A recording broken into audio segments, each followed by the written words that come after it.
नमस्कार, स्वागत है आप सभी का हमारे अपने YouTube channel Bhardwaj study centre में। पिछली वीडियो में मैंने शब्द रचना आप सबको पढ़ाया। अगर जो आप नहीं देखे हैं तो मेरे चैनल पे विजिट करके शब्द रचना को जरूर देखिएगा, क्योंकि शब्द रचना के बाद ही आपको वाक्य रचना सही से समझ में आएगा। आज हम लोग पढ़ने वाले हैं वाक्य किसे कहते हैं। तो शब्दों के सार्थक संघात को वाक्य कहते हैं। जैसे हमने पढ़ा था कि वर्ण को सही ढंग से जब अरेंज करते हैं, गलत ढंग से नहीं, सही ढंग से जब हम अरेंज करते हैं तो वो बनता है शब्द। उसी प्रकार जब हम शब्दों को सही तरीके से रखते हैं, सही पैटर्न में रखते हैं, तब जाकर के हमारा क्या बनता है बच्चों, वाक्य बनता है। जैसे में क्या हो गया, बालक एक शब्द है, खेल रहा है, ये सब एक शब्द है। तो बालक खेल रहे हैं, इसको जब हम सही ढंग से रखें तब जाकर के ये वाक्य कहलाया। अगर जो हम इसके जगह रहे पहले रख देते, बालक बीच में रख देते, खेल बाद में रख देते हैं, कहीं और एडजस्ट कर देते, तो वो वाक्य नहीं कहलाता। यानी कि शब्द को जब हम सही ढंग से व्यवस्थित करते हैं, जिसका कोई ना कोई अर्थ निकले, सार्थक का मतलब ही क्या होता है, कोई ना कोई अर्थ निकले। तो जब हम शब्द को सही ढंग से अरेंज करते हैं तो वो क्या कहलाता है बच्चों, वाक्य कहलाता है। ठीक है, नीचे है बच्चे पढ़ रहे हैं। ठीक है, ये सब जो है कुछ उदाहरण है वाक्य के। कुछ बच्चे पहले पढ़ चुके होंगे तो वो उसको ये जो है इजी लगेगा, तो वो स्किप कर देना इसको।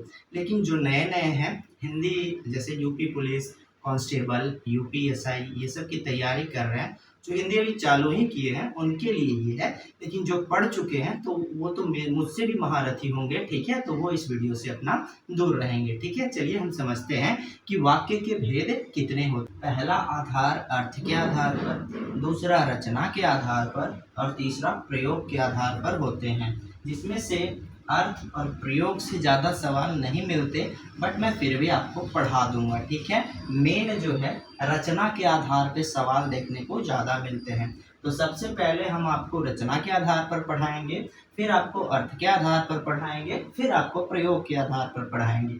ज़्यादा सवाल रचना के आधार पर आती है, इसलिए पहले रचना के आधार पर हम सब देखेंगे। ठीक है, तो चलिए, रचना के आधार पर वाक्य के 3 प्रकार होते हैं, सरल वाक्य, संयुक्त वाक्य और मिश्र वाक्य या मिश्रित वाक्य। ठीक है, थोड़ा सा मैं बाहर साइड में शूट करता हूँ तो गाड़ी आती जाती है, तो उसको इग्नोर करना। ठीक है, तो सरल वाक्य किसे कहते हैं, आप याद कर लेते हो कि मतलब जो सिंपल वाक्य होता है उसको सरल वाक्य कहते हैं। नहीं, कभी कभी आप कंफ्यूज हो जाओगे।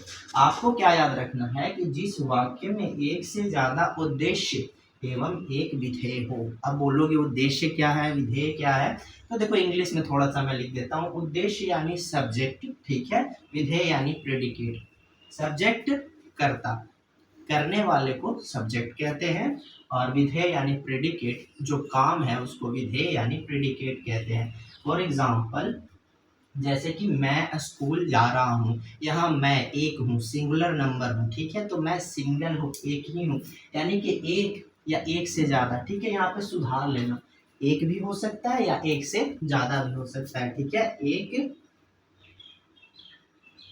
एक या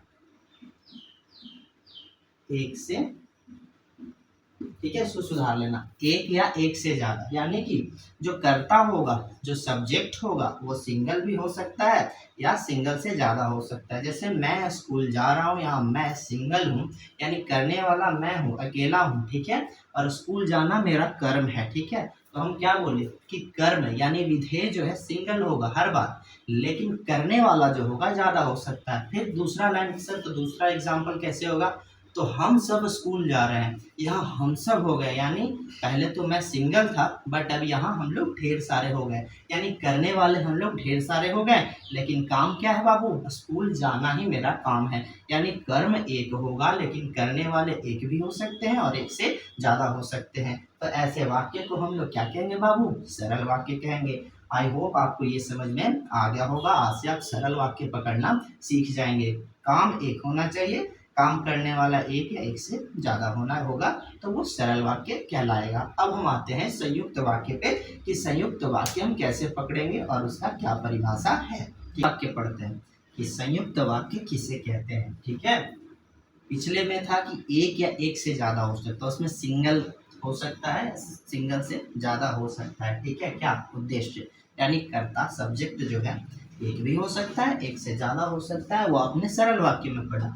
बट इसमें जो है संयुक्त वाक्य में करने वाला जो है हमेशा एक से ज़्यादा ही होगा, सिंगल नहीं होगा, एक से ज़्यादा होगा करने वाला भी, और काम भी क्या होगा बाबू, एक से ज़्यादा ही होगा। ठीक है, यानी करने वाला भी एक से ज़्यादा और कर्म भी एक से ज़्यादा होगा।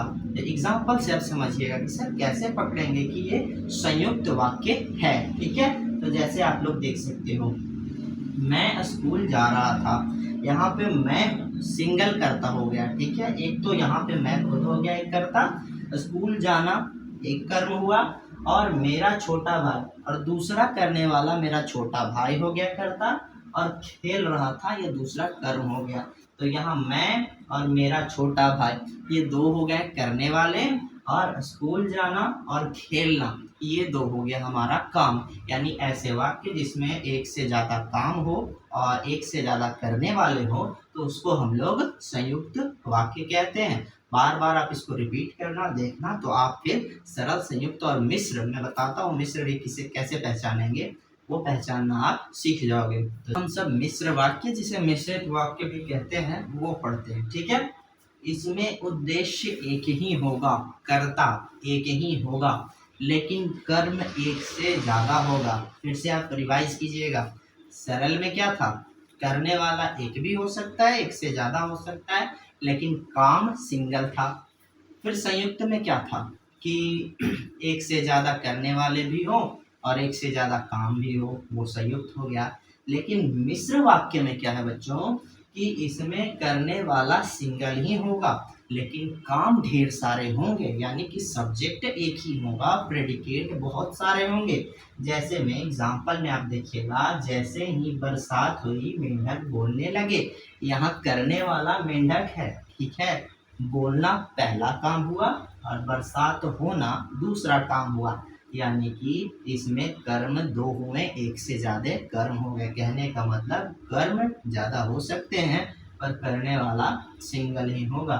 यहाँ मेंढक बस सिंगल ही करता दिख रहा है, बाकी और करता हमें कहीं नहीं दिख रहा, लेकिन काम दो दिख रहे हैं, बरसात होना और बोलना, दो काम दिख रहे हैं, यानी कि जिसमें उद्देश्य ढेर सारे हो। ठीक है, सॉरी माफ करना, उद्देश्य एक हो और विधेय ढेर सारे हो, यानी सब्जेक्ट सिंगल हो, प्रेडिकेट बहुत सारे हो, तो हम उसे मिश्र वाक्य या मिश्रित वाक्य कहेंगे। इस वीडियो को मैं यहीं पे रोकता हूँ, वीडियो की लेंथ लंबी हो जाएगी। ठीक है, इसके नेक्स्ट पार्ट में मैं फिर बचा खुचा जो भी वाक्य का भाग होगा मैं आपको समझा दूंगा। वीडियो को लाइक करना, मेरे चैनल को सब्सक्राइब करके ज़्यादा से ज़्यादा शेयर करना। मिलूंगा नेक्स्ट वीडियो में, तब तक के लिए जय हिंद, जय भारत।